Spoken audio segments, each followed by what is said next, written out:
एक रियासत है, एक राजा है, एक रानी है, एक नागा साधु है और मौत का एक षड्यंत्र है। नमस्कार, मैं हूं असद और आज मैं आपको एक कहानी सुनाने वाला हूं। एक ऐसा किस्सा, एक ऐसा केस जिसने 16 साल तक बंगाल में बवाल काट रखा था। कहानी दिलचस्प है तो इसके लिए थोड़ा सा वक्त के पन्नों को पलट दीजिए और इतिहास में पीछे चलते हैं। साल था 1909 का और जगह थी पूर्वी बंगाल, ढाका के पास भावाल नाम की एक रियासत। ये बहुत बड़ी रियासत थी जिससे उस दौर में सालाना लगभग 6.5 लाख रुपए की कमाई होती थी, जो कि उस वक्त बहुत बड़ी रकम थी। ये वो दौर है जब रुपए की कीमत इतनी हुआ करती थी कि एक गरीब का नहीं, एक अमीर का पेट भरा जा सकता था। तो आप सोचिए कि 6.5 लाख रुपए, 6.5 लाख रुपए सालाना इनकम, और ये सारी कमाई भावाल के जमींदार के पास जाती थी, जिन्हें लोग राजा साहब कहा करते थे, जिनका पूरा परिवार जयदेवपुर बाड़ी में रहता था, जो कि भावाल राज परिवार की पुश्तैनी हवेली हुआ करती थी। साल 1909 में इस रियासत को 3 राजकुमार संभाल रहे थे। इनमें से दूसरे नंबर का राजकुमार, जिसका नाम रामेंद्र नारायण राय था, वो इस कहानी का मुख्य किरदार है और ये तमाम कहानी उसी के इर्द गिर्द घूमने वाली है। इसलिए चलिए अब आता हूं तारीख पे। तारीख थी 18 अप्रैल की, साल था 1909 का। ये वो दिन था जब राजकुमार नारायण भावाल से दार्जिलिंग के लिए रवाना होते हैं। सवाल आता है कि क्यों? अब वो बात की बात है। पहले बताता हूं उनके साथ साथ कौन जाता है और उन किरदारों को ध्यान में रखना, क्योंकि कहानी की सबसे दिलचस्प चीज उसके किरदार होते हैं।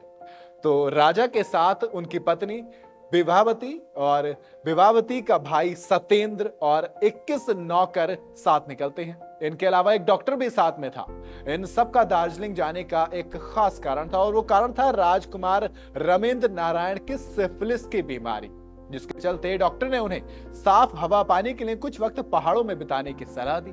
राजकुमार रामेंद्र पूरे तामझाम के साथ दार्जिलिंग तो पहुंच गए, लेकिन कुछ ही दिन बीते और उसके बाद रामेंद्र की तबीयत सुधरने की जगह और भी ज्यादा बिगड़ने लगी और दिन ब दिन हालत बिगड़ती ही चली गई और आखिरकार 3 दिन के अंदर ही उनकी मौत हो जाती है। दार्जिलिंग में ही उनका अंतिम संस्कार भी कर दिया जाता है। ये कोई आम आदमी होता तो शायद कोई पूछता भी ना और कोई बात भी नहीं निकलती, क्योंकि यहां तक सब कुछ नॉर्मल था। एक इंसान था जो बीमार था, इसकी मौत हो जाती है, बिल्कुल आम बात।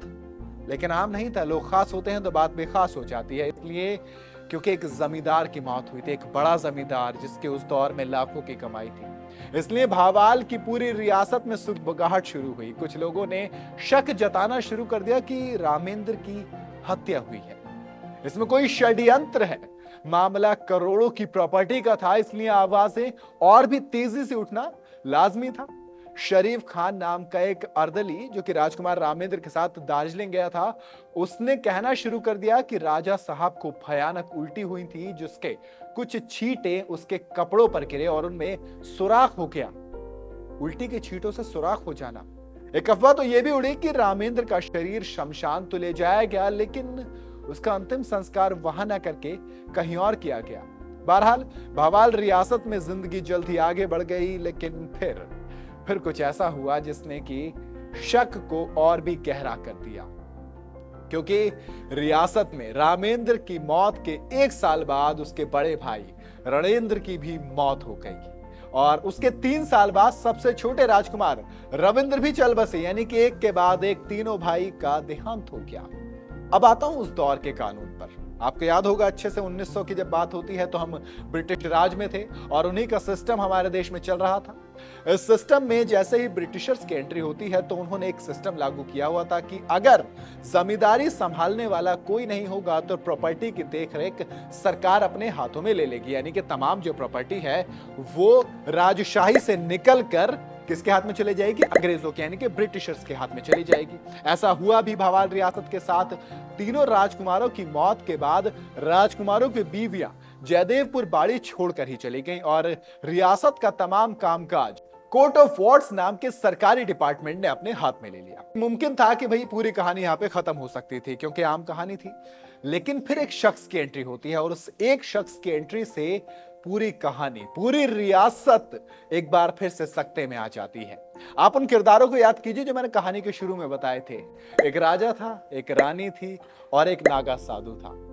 अभी कहानी में सिर्फ राजा की बात हुई थी ना, अब रानी और नागा साधु पर आने वाला हूं मैं। जी हाँ, अफवाहों की हवा जब तेज हुई, क्योंकि ढाका के पास एक नदी बहती है, बुरी गंगा, जो कि 21वीं सदी में ये बांग्लादेश की सबसे प्रदूषित नदियों में से एक थी। नदी को छिपाने के लिए एक दीवार बना दी गई थी।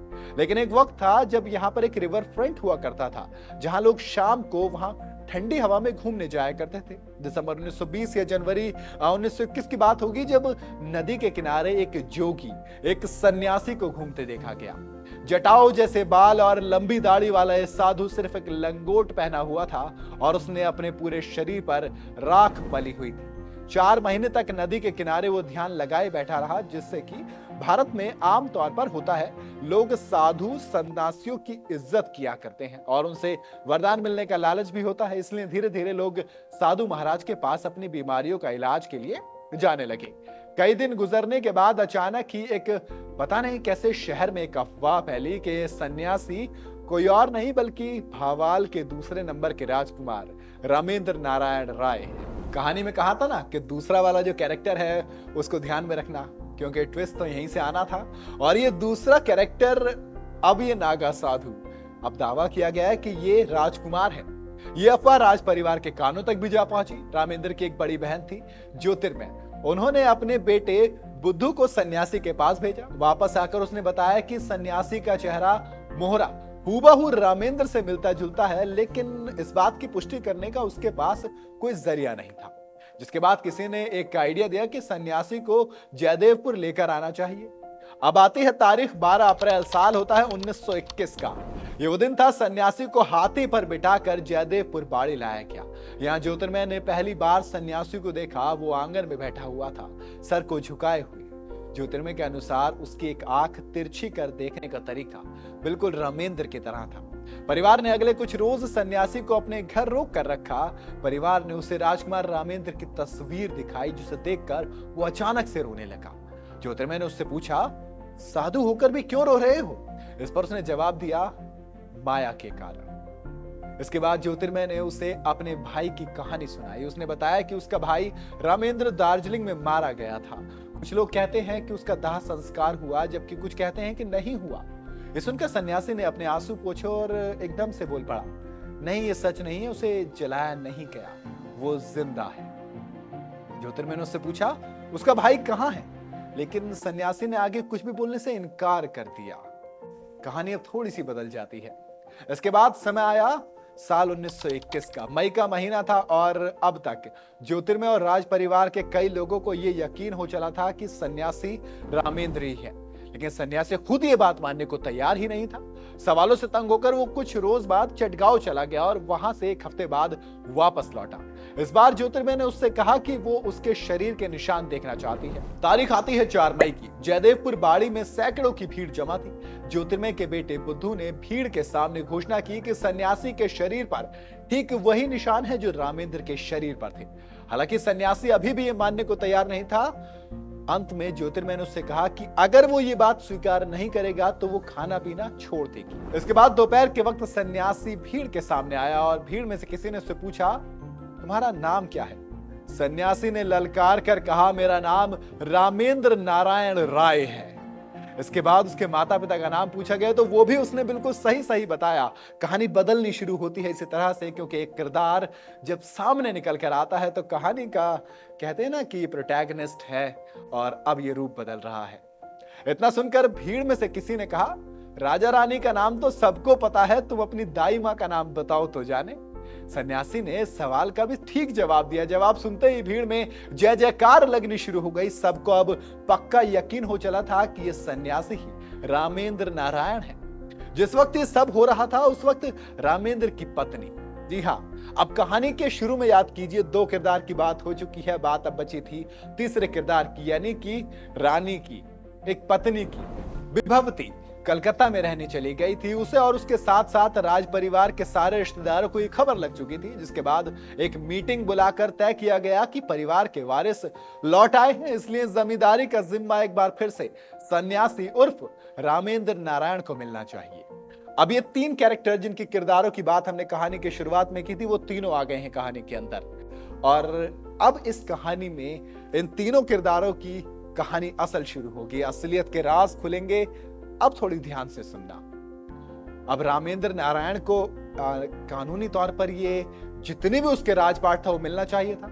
इस काम में सरकार अड़ंगा अड़ा सकती थी, इसीलिए सबने चंदा जमा करके एक फंड जुटाया ताकि रामेंद्र को कानूनी हक दिलवाने की लड़ाई लड़ी जा सके।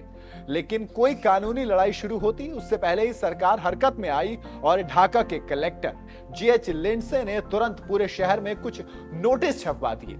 इन नोटिस में लिखा गया, अवाल रियासत के सभी किराएदारों को सूचित किया जाता है कि राजा रामेंद्र के अंतिम संस्कार किए जाने के पुख्ता सबूत सरकार के पास मौजूद हैं। इससे पता चलता है कि खुद को रामेंद्र बताने वाला साधु एक बहरूपिया है, इसलिए जो कोई उसे किराया चुकाएगा ऐसे वो अपने रिस्क पर करेगा। अब याद कीजिए, ये वो दौर था जब बंगाल में ब्रिटिश सरकार के खिलाफ विद्रोह की चिंगारी सुलग रही थी, इसलिए भावलपुर केस में भी लोग सरकार के खिलाफ खड़े हो गए। 10 जून को मिर्जापुर में एक विरोध प्रदर्शन किया गया। प्रदर्शनकारियों की मांग थी कि सरकार रामेंद्र को उसका हक दे। इस प्रदर्शन के दौरान गोलियां भी चली और एक शख्स की मौत भी हो गई। और यहां से इस कहानी ने फिर एक नया मोड़ लिया, जो सीधा कोर्ट के दरवाजे पर जाकर रुका। जी हाँ, अब कहानी में कोर्ट भी आ गया।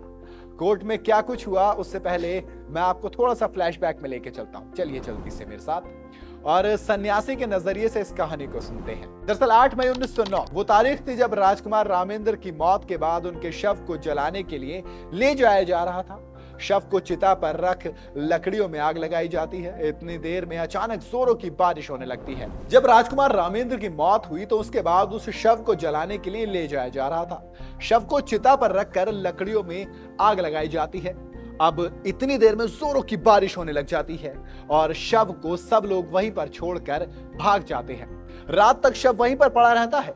कुछ नागा साधु इसके बाद शमशान से गुजरते हुए उस शव को देखते हैं और अपने साथ ले जाते हैं। तभी चमत्कार जैसा कुछ होता है और पता चलता है कि रामेंद्र मरा नहीं है, अभी जिंदा है। नागा साधु उसकी देखभाल करते हैं। रामेंद्र ठीक भी हो जाते हैं, लेकिन उनकी याददाश्त चली जाती है। इसके बाद रामेंद्र एक नागा साधु को अपना गुरु बना लेते हैं और उसके साथ भटकने लगते हैं। भटकते भटकते कुछ साल बाद वो ढाका पहुंचते हैं और यहाँ उनकी मुलाकात ज्योतिर्मय से होती है, जो उसे अपने भाई की फोटो दिखाती है। फोटो देखते ही रामेंद्र की याददाश्त भी लौट आती है। उसकी जायदाद मिटाने के लिए दरअसल उसकी हत्या हुई थी। ये एक षड्यंत्र था जो उसकी पत्नी विभावती ने और उसके भाई सत्येंद्र ने मिलकर रचा था। अब आता हूं कोर्ट पर वापस। अब ये मामला जब याददाश्त वापस आई, सब कुछ ठीक हुआ, तो ढाका सेशन कोर्ट में पहुंचा, जहां एक लंबे वक्त तक इसकी सुनवाई हुई और दोनों पक्षों की तरफ से अपनी अपनी दलीलें दी गई। और फिर तारीख आती है 24 अगस्त और साल आ जाता है 1936 का। 1909 से कहानी शुरू हुई थी, 1936 पर पहुंच चुके हैं। अब जज पन्नालाल ने 532 पन्नों में लिखा फैसला सुनाया, जिसे उन्होंने 3 महीने लगाकर पूरी मेहनत से लिखा था, क्योंकि वो अच्छे से जानते थे कि जब ब्रिटिश सरकार इसमें इन्वॉल्व है तो मामला हाई कोर्ट में भी जाएगा ही जाएगा। आखिर अंग्रेज जो इतना कुछ लूट के ले गए, वो कैसे इतनी बड़ी रियासत जिससे लाखों की कमाई होती थी वो अपने हाथ से जाने देते। इसलिए फैसले में कोई भी गलती की गुंजाइश थी ही नहीं। उन्होंने कहा कि आप पूरे तसल्ली बख्श इस फैसले को रखेंगे। और सबसे बड़ी चीज, पन्नालाल इस फैसले को पूरी तरह से गुप्त रखना चाहते थे, इसलिए उन्होंने टाइपिस्ट की मदद भी नहीं ली। बाकायदा रेमिंगटन रैंड की निब से पूरा फैसला खुद लिखा, जिसे लिखने में उन्होंने हर रोज वो एक लॉकर में रख देते थे और उसकी चाबी अपने तकिए के नीचे रखकर सोते थे। इतने सुरक्षा में रखे फैसले में लिखा क्या था, अब ये जानने के लिए हर कोई हैरान था, हर कोई उत्सुक था। सब एक्साइटेड थे कि आखिर इस रियासत का होगा क्या, आखिर इस षड्यंत्र के बाद मौत को छूकर वापस आने वाले राजा को क्या उसका हक मिल पाएगा। अब आती है तारीख 24 अगस्त और साल पहुंच चुका था 1936 का। ये वो तारीख थी जब पन्नालाल ने वादी के पक्ष में फैसला सुनाते हुए कहा कि कोर्ट का मानना है कि सन्यासी ही रामेंद्र है। और जैसे ही ये फैसला सुनाया जाता है, पूरे कोर्ट में सन्नाटा छा जाता है। खासकर अंग्रेज अधिकारी सख्ते में आ जाते हैं, क्योंकि एक भारतीय वकील ने ब्रिटिश सरकार के विपक्ष में फैसला सुनाने की हिम्मत की थी। पन्नालाल ने दोनों पक्षों को हिदायत देते हुए कहा था कि उसके सामने जो कागजात पेश किए गए उनमें कई जाली थे, कई गवाह को सिखाकर भेजा गया था, यानी कि गलत तरीके से तैयार किए गए थे। इसलिए फैसले का आधार उन्होंने 2 चीजों को बनाया। पहला बताता हूं, पहला, विपक्ष ये प्रूव नहीं कर पाया कि दार्जिलिंग में रामेंद्र की मौत हुई थी। सब कुछ सुनी सुनाई बातों पर आधारित था। ऐसा कोई पुख्ता गवाह नहीं था जिन्होंने रामेंद्र की मौत को अपनी आंखों से देखा हो। दूसरा, रामेंद्र और सन्यासी के शरीर में मौजूद 19 निशानों का मिलान हुआ था, जो जज के हिसाब से इस बात का पुख्ता सबूत थे कि सन्यासी ही रामेंद्र है। अब आता हूं विभावती। जी हां, वो दूसरा किरदार कहानी का। विभावती और सरकार इस केस को हाई कोर्ट में ले गए। मैंने बताया था ना कि जब बात खुली थी तो राज यही सामने आया था कि पत्नी और भाई यानी कि रानी और भाई ने मिलकर ये षड्यंत्र रचा था। इसलिए जायदाद का हिस्सा तो उन्हें भी चाहिए था। दोनों, सरकार और वो पत्नी, दोनों मिलकर इस केस को हाई कोर्ट में ले जाते हैं। लेकिन हाई कोर्ट ने भी सेशन कोर्ट के फैसले को बरकरार रखा और आखिर में 1909 से 1943 में पहुंच गए हैं। ये केस पहुंचता है लंदन में प्रिवी काउंसिल के सामने और यहां से भी सरकार को कोई राहत नहीं मिलती और फैसला बरकरार रहता है। सन्यासी उर्फ रामेंद्र केस जीत जाते हैं। लेकिन जिस रोज आखिरी फैसला सुनाया गया उस रोज एक हादसा हुआ। अब कहानी में आखिरी ट्विस्ट है, इसलिए ज्यादा देर नहीं करता हूं, जल्दी से बता देता हूं। मंदिर में पूजा के दौरान रामेंद्र को स्ट्रोक पड़ता है और उनकी मौत हो जाती है, जिसके बाद उनकी पत्नी विभावती ने मौके पर कहा कि ये ऊपर वाले का इंसाफ है। ये ऊपर वाले का इंसाफ है, ये एक लाइन नहीं थी बल्कि एक स्टेटमेंट ऐसी थी जिसने एक बार फिर से कहानी को सवालों के आभास पर छोड़ दिया कि ऊपर वाले का इंसाफ है, जबकि षड्यंत्र तो इसी रानी ने रचा था ना। कहने वाले अपनी बात कहते हैं, वो कहते हैं कि शायद राजा ने भी कुछ तो किया ही होगा। एक कहावत है ना कि हुस्न की ये अदा बेवजह तो नहीं, कुछ तो है जिसकी पर्देदारी है। और इतिहास में ये अक्सर होता है कि कुछ राज इतिहास की कोख में दफन रह जाते हैं। वहीं ब्रिटिश सरकार के खिलाफ फैसले के बाद पन्नालाल ने भी वकालत छोड़ दी थी और वो ढाका छोड़कर अपने परिवार के साथ कलकत्ता चले गए। बाद में वो स्वतंत्र भारत में बंगाल के शिक्षा और लैंड रेवेन्यू मिनिस्टर बने। आखिर एक जज ने कोर्ट में बैठकर ब्रिटिश सरकार की हुकूमत में उसके खिलाफ फैसला सुनाया था। इस दौरान भी उन्होंने जमींदारी सिस्टम के खिलाफ एक बिल की विधानसभा में पेशगी की, लेकिन बिल पास होने से पहले ही पन्नालाल चल बसे और जिस पेन से उन्होंने भवाल केस का फैसला लिखा था उसे वो मरते वक्त ना बेचने का वादा अपने परिवार से लेकर गए। इसलिए उनकी मौत के बाद भी वो पेन परिवार के पास रहा। तो कहानी के सेगमेंट का एक किस्सा आपको कैसा लगा हमें कमेंट बॉक्स में जरूर बताएं। से तमाम किस्सों और कहानियों के लिए जुड़े रहें न्यूज़ बुक के साथ।